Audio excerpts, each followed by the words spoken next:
یہ بہت بڑا اور دور سے چمکتا ہے۔ چلیے اب میں آپ کو وہ محل دکھاتا ہوں جہاں مقدس تبرکات موجود ہیں۔ یہ محل ہے ٹوپ کاپی پیلس۔ یہ عثمانی سلاطین کی تقریباً 400 سال تک سرکاری رہائش گاہ اور مرکز حکومت رہا۔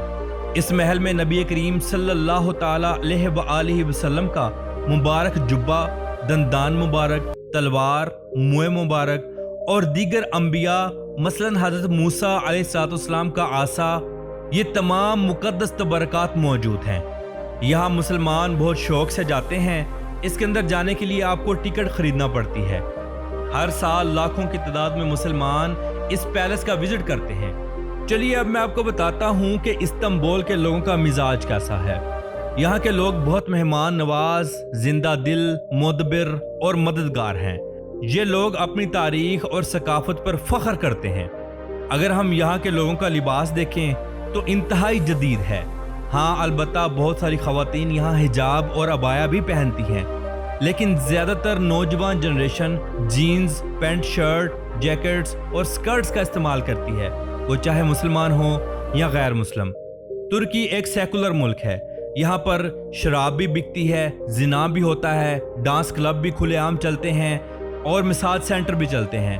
یہاں پر کوئی روک ٹوک نہیں۔ ساری رات نوجوان لڑکیاں اور لڑکے باہوں میں باہیں ڈال کر روڈز پر گلیوں میں گھومتے ہیں، شراب پیتے ہیں اور خوب انجوائے کرتے ہیں۔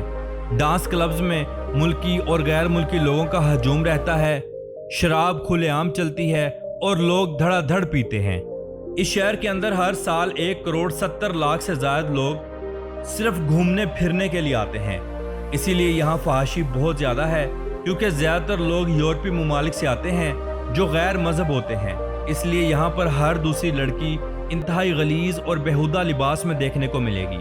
ناظرین، استنبول ایک انتہائی خوبصورت ترین شہر ہے۔ یہاں کی گلیاں، خوبصورت عمارتیں، اونچے نیچے پہاڑی علاقے، سمندر، بیچ، یہ سب کچھ دیکھ کر انسان دھنگ رہ جاتا ہے۔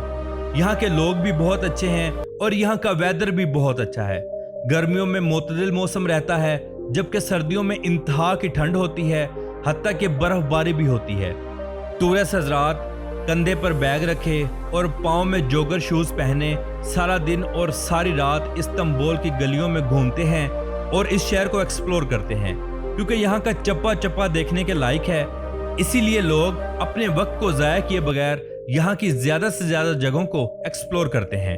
استنبول میں ایک عام انسان ماہانہ 25,000 سے لے کر 35,000 ترکی لیرہ کماتا ہے، جو تقریباً $700 سے $1,000 کے قریب بنتا ہے۔ ترکی کے اندر چلنے والی کرنسی لیرہ ہے، اسی لیے زیادہ تر یہاں پر لیرہ اور ڈالر ہی چلتا ہے۔ ایک لیرہ پاکستانی 8 سے لے کر 8.5 روپوں کے برابر ہوتا ہے۔ استنبول وقت کے لحاظ سے پاکستان سے 2 گھنٹے پیچھے ہے، یعنی پاکستان میں اگر شام کے 5 بجے ہوں تو استنبول میں دوپہر کے 3 بجے ہوں گے۔ اگر آپ نے ترکی جانا ہو تو پاکستان کی کسی بھی اچھی ٹریول ایجنسی سے آپ ترکی کا ویزا حاصل کر سکتے ہیں، جو کہ وزٹ ویزا ہوتا ہے، جسے حاصل کرنے کے بعد آپ کراچی، لاہور یا اسلام آباد سے ڈائریکٹ استنبول کی فلائٹ لے کر یا کنیکٹ فلائٹ لے کر استنبول پہنچ سکتے ہیں۔ یہاں کا ویزا سٹیکر ویزا ہوتا ہے جو آپ کے پاسپورٹ پر اپلائی ہوتا ہے۔ چلیے اب ہم دیکھتے ہیں یہاں کے لوگوں کے مزیدار اور مشہور روایتی کھانے۔ سب سے پہلے آتا ہے ڈونر کباب، جسے ترکی کا سب سے مشہور اور روایتی کباب مانا جاتا ہے۔ یہ بہت مزیدار ہوتا ہے۔ اسے بکرے کے گوشت، دمبے کے گوشت یا گائے کے گوشت سے بنایا جاتا ہے۔ نمبر 2، اسکندر کباب۔ مکھن، دہی اور ٹماٹر ساس کے ساتھ پیش کیے جانے والا کباب اسکندر کباب کہلاتا ہے۔ یہ انتہائی مزیدار ہوتا ہے۔ اگر میٹھے میں دیکھا جائے تو بکلاوا، یہ پستہ اور شہد سے بنی ہوئی دنیا کی مشہور ترین ڈش ہے جسے لوگ بہت شوق سے کھاتے ہیں۔ یہ میٹھی ہوتی ہے۔ بورک، قیمے یا پنیر سے بنی ہوئی کرسپی پیسٹری جو انتہائی مزے کی اور لذیذ ہوتی ہے، لیکن ہاں تھوڑی سی پھیکی ہوتی ہے۔ استنبول کی خاص پہچان جو چھوٹے پیالوں اور کپوں میں پیش کی جاتی ہے وہ ہے ترکش کافی یا ترکش چائے، جو کہ پوری دنیا میں انتہا کی مشہور و معروف ہے۔ ترکش کافی پوری دنیا میں بہت مہنگی بھی ملتی ہے اور اس کی کوالٹی بھی بہت اعلیٰ ہوتی ہے۔ چلیے اب ہم استنبول کی تھوڑی سی تاریخ پر نظر ڈالتے ہیں۔ استنبول کی تاریخ ہزاروں سال پرانی ہے۔ یہ شہر 1000 سے زائد عرصے تک مشرقی رومن بازنطینی سلطنت کا دارالحکومت رہا ہے۔ 1453 میں 21 سالہ عثمانی سلطان محمد فاتح نے ایک حیرت انگیز جنگی حکمت عملی کے تحت بحری جہازوں کو خشکی پر چلا کر قسطنطنیہ کو فتح کیا تھا، جس کے بعد یہ 470 سال تک عظیم عثمانی سلطنت اوٹمن ایمپائرز کا مرکز رہا ہے۔ 1923 میں مصطفیٰ کمال اتاتارک نے جدید جمہوریہ ترکی کی بنیاد رکھی اور دارالحکومت انقرہ منتقل کر دیا گیا، لیکن استنبول آج بھی ترکی کا دل ہے اور معاشی مرکز ہے۔